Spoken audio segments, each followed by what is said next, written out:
Bom, vamos lá agora para a estrutura de uma fibra estriada esquelética. Quando a gente fala da estrutura de uma fibra estriada esquelética, ela realmente é um pouco mais complexa, mas aí nada tão difícil de você entender.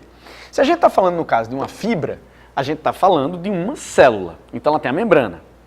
Dentro da membrana tem o citoplasma. O citoplasma, lembra, ele é cheio de proteínas, actina e miosina, lembra? A miofibrila, que é esse conjunto. Então quando você tem a miofibrila, elas estão organizadas, nesse caso, em cilindros menores. Esse cilindro, ele é envolto pelo retículo sarcoplasmático, ou seja, o retículo liso. Peraí, Bara, calma. Vamos fazer um desenhozinho aqui, bem rapidinho. Olha só, se eu pegar aqui, no caso, a fibra, ela tá assim, ó. Então isso aqui é uma célula, tá? Dentro dessa célula, você vai ter o quê? Você vai ter aqui, ó, as miofibrilas. Essas miofibrilas são formadas por actina e miosina. Se eu pegar uma miofibrila dessa, lembre-se, tá? Eu estou pegando uma miofibrila dessa. Eu vou encontrar aqui, ó, o quê? Uma constituição de filamentos, assim, ó, de actina e miosina. Ok? Então vamos lá. Actina e miosina, proteínas organizadas, formam a miofibrila, várias miofibrilas formam a fibra. Então essa daqui, ela é a fibra. Ok? Essas daqui são as miofibrilas. E aqui nas miofibrilas, eu vou ter as proteínas de quê? De actina e miosina. Então, se eu pegar uma fibra, essa fibra vai ter o sarcolema. Dentro dela, nós temos os cilindrozinhos, que são as miofibrilas. E essas miofibrilas são compostas por actina e miosina. Espero que tenha ficado claro. Se não ficou, volta e escuta isso de novo, porque é de extrema importância. O que acontece agora? As miofibrilas, que são conjunto de actina e miosina, elas são envoltas pelo retículo sarcoplasmático liso. Então ele fica assim, ó, em cima dela. Então vem dessa e aí desce pela próxima. Então o retículo sarcoplasmático liso, ele fica envolvendo as miofibrilas. E aí, ele armazena cálcio, que é de grande importância isso daí também, beleza? Então, de novo, fibra, miofibrila, e aí miofibrila, actina e miosina. As miofibrilas são envoltas pelo retículo endoplasmático liso, o retículo sarcoplasmático. Fechou? Essa membrana, que é a sarcolema, ela vem por cima da miofibrila, claro, porque aqui é o citoplasma, e ela desce aqui, ó, fazendo o contato com as miofibrilas. Quando ela desce, isso forma o chamado sistema T, ou túbulos T, que são chamados túbulos transversos. Por que transversos? Porque a membrana plasmática ela vem assim e desce. Então aqui, se eu fosse fazer isso, eu faria assim, ó, e faria como se fosse lá dentro essa membrana descendo. Mas para que é isso, Bara? Nós somos muito perfeitos. Veja só, quando o impulso nervoso ele passa por aqui, ele desce e vai estimular diretamente o retículo sarcoplasmático na liberação de cálcio para que a gente possa ter o processo de contração. Perfeito, né? Então o impulso, quando ele vem por aqui, ele vem, desce e vai ativar todo o sistema interno da nossa fibra muscular estriada esquelética. Então é por isso que nós temos os túbulos T. Fibra, miofibrila, actina e miosina.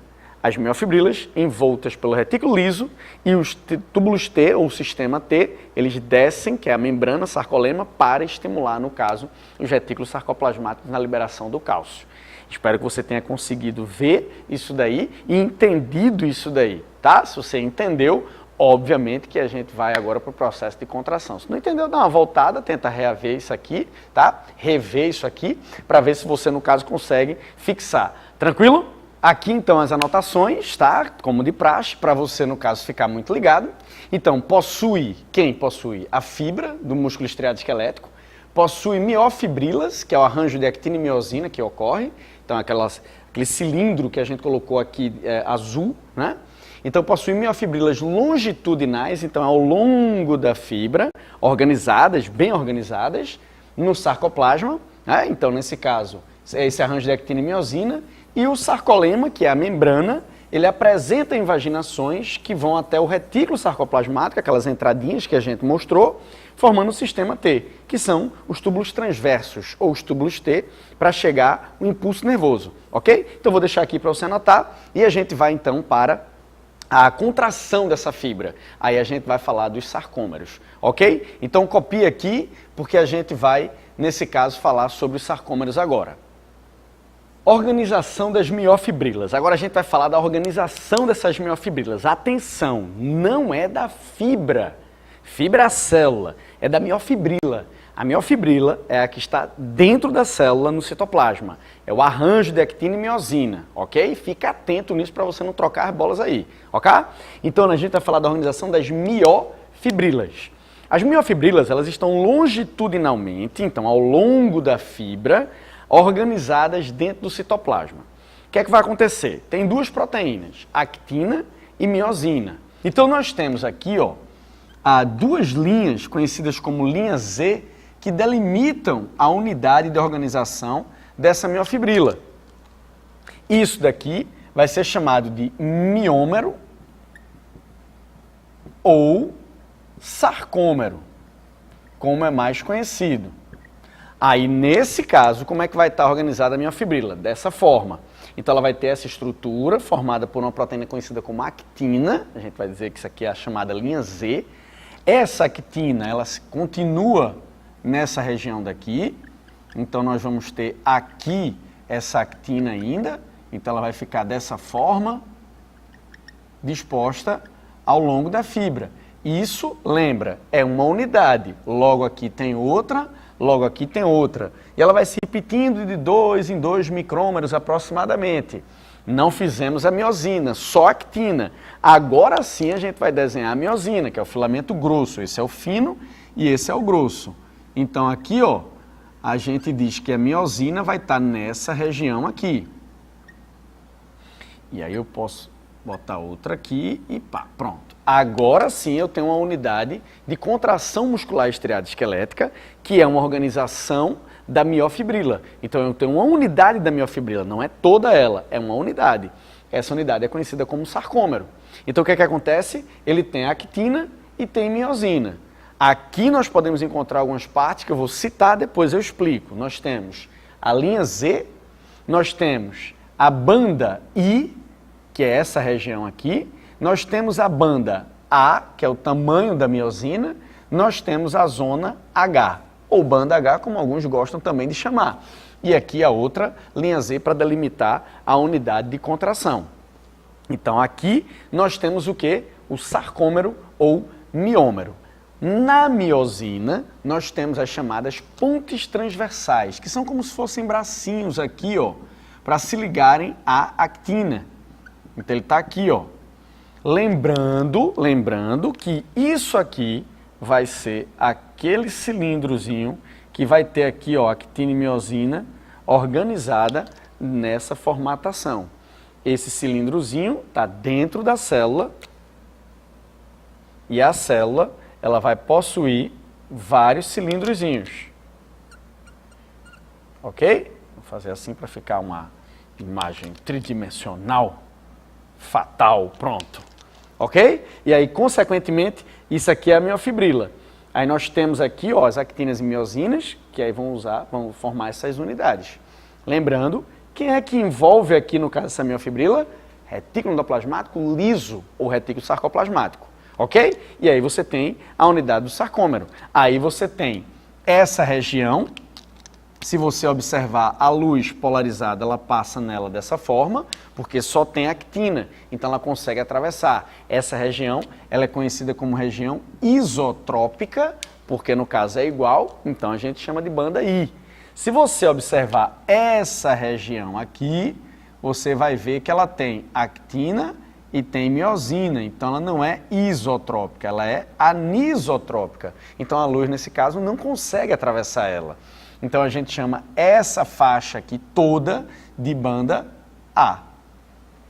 Ok? Anisotrópica. Então nesse caso a luz não vai conseguir atravessar. E nós, obviamente, ela vai ficar escura. Aqui eu tenho outra banda o quê? I, porque é isotrópica, então a luz atravessa. Então aqui, ó, I. essa daqui, ó, I, e aqui no meio da banda A, eu tenho quem? Eu tenho a zona que é chamada de zona H, ou simplesmente banda H, ok? Então esse aqui seria o sarcômero. O que é que vai ocorrer para que se tenha a contração desse sarcômero? Então vamos estruturar isso para que a gente possa fazer direitinho o processo de contração. Vai lá.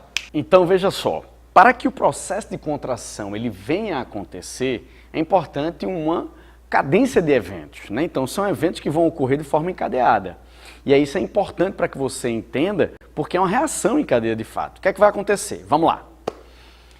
Ocorre um estímulo nervoso, esse estímulo nervoso ele vem descendo através do neurônio, chegando aqui na membrana plasmática, ele vai, no caso, fazer uma junção muscular ou uma placa motora. Essa placa motora, ela vai liberar acetilcolina e isso aqui vai fazer com que ocorra uma despolarização na fibra muscular. Essa despolarização é a transmissão do impulso nervoso através de uma sinapse nervosa. Então, o neurônio vai trazer um impulso, faz uma sinapse, que é a placa motora, e essa placa motora vai liberar aqui o neurotransmissor. Tocou no tecido muscular, ele despolariza e vai continuar agora o impulso nervoso. Eu não me lembro de despolarização, repolarização. Relaxa, isso aí é outro assunto, tá? Se concentra aqui na parte muscular. Então, vem o impulso nervoso, ele vem sendo transmitido, desce pelos túbulos T, que são os túbulos transversos, e vão atingir quem? O retículo sarcoplasmático que está circundando a miofibrila. Quando o impulso atinge o retículo sarcoplasmático, ocorre uma liberação de cálcio. Esse cálcio é liberado aqui dentro da fibra, grande quantidade de cálcio. Aí, esse cálcio, ele vem para os filamentos de actina, se liga a um componente chamado de troponina e ativa o sítio de ligação da ponte transversal da miosina. Aí veja só, como ele ativou a ligação da miosina com a actina, porque o cálcio se ligou à actina, essa miosina pega o ATP, joga aqui para a cabeça da ponte transversal, quebrando esse ATP, gerando energia, pegando a actina e puxando ela para o centro, fazendo com que ocorra um deslocamento das linhas Z para dentro do miômero, ou sarcômero. Então, nesse caso, se você observar, a linha ou banda I, ela vai diminuir, a banda A permanece constante porque é o tamanho da miosina, e a faixa H ou banda H, ela vai sumir por completo quando a contração ela for total. Então, nesse caso, repetindo, neurônio chega com estímulo, libera o neurotransmissor, faz a placa motora, estimula a membrana do músculo, da fibra muscular.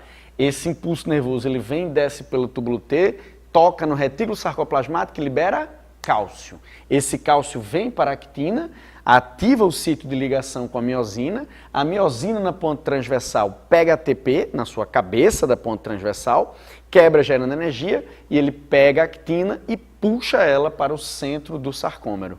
Daí se desloca essa para cá e essa para cá, fazendo com que ocorra o processo de contração. Então, obviamente que esse sarcômero ele vai o quê? Ele vai diminuir e, obviamente, vai ficar com um espaço menor. Quem diminui? Ora, a banda I vai diminuir, a zona H ou banda H vai praticamente sumir e a banda A ela vai ficar constante. E as linhas Z elas vão se aproximar.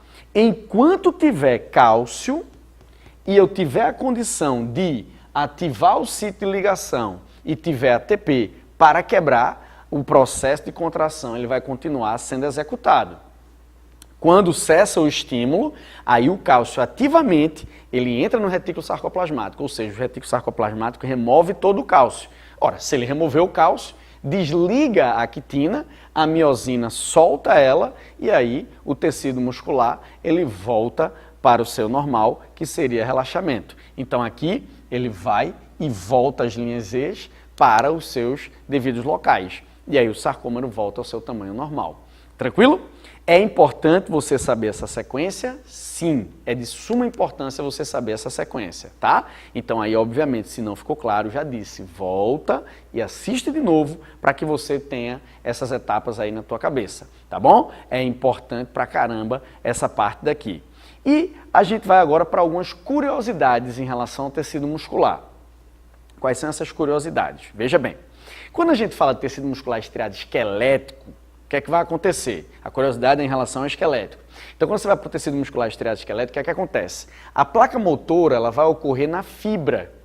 Uma fibra, ou ela responde ou não responde, ou seja, ou ela contrai ou não contrai. Não tem essa.